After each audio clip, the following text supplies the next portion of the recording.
05 মিশনে আমরা সাজিয়েছি আমাদের zero corruption, zero carbon, zero crime, zero crisis এবং জিরো কন্টামিনেশন।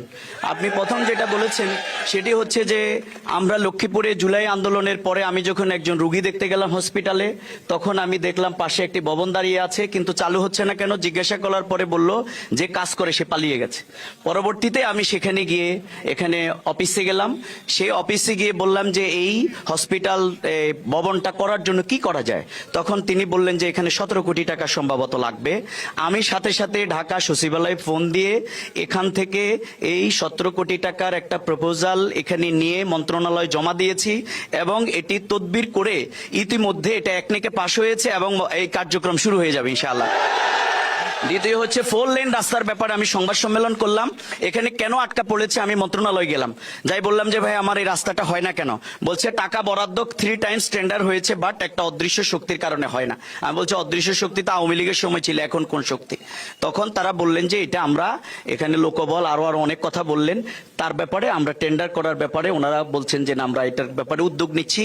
এখানে অনেকগুলো কজ ওনারা আমাদের সামনে দাঁড় করিয়েছেন যেগুলো তারা রিয়েল বলে তুলে ধরেছেন। আমরা এই ব্যাপারে 4 লেন রাস্তা, লক্ষ্মীপুরে বিশ্ববিদ্যালয়, মেডিকেল কলেজ, প্রকৌশল বিশ্ববিদ্যালয় এবং লক্ষ্মীপুরে আমরা রেল লাইন যুক্ত করার ব্যাপারে সংবাদ সম্মেলন ইতিমধ্যে করেছি এবং মন্ত্রণালয়ে আমি গিয়েছি এবং লক্ষ্মীপুরে আমরা একটা ইকোনমিক জোন নৌবন্দর আমরা স্থাপনের ব্যাপারে আমি কথা বলেছি। এই ব্যাপারে আমরা উদ্যোগ নেব। লক্ষ্মীপুরের প্রতিটা ইউনিয়নকে আমাদের হেলথ সেন্টারের আওতায় নিয়ে আসার জন্য, জনগণের জন্য হেলথ কার্ড এবং আমরা যে সুযোগ সুবিধাগুলো আছে এখন হেলথ কমিউনিটি যেটি আছে এটা কার্যকর না, এগুলোকে বাস্তবায়ন করার জন্য আমাদের পরিকল্পনা রয়েছে। আমরা আশা করি আমাদের নারী এবং শিশুদের জন্য আলাদা একটা প্যাকেজ প্রোগ্রাম হেলথের জন্য আমরা নিচ্ছি, সেগুলো আমাদের এই 05 মিশনের মধ্যে আমরা যুক্ত করি।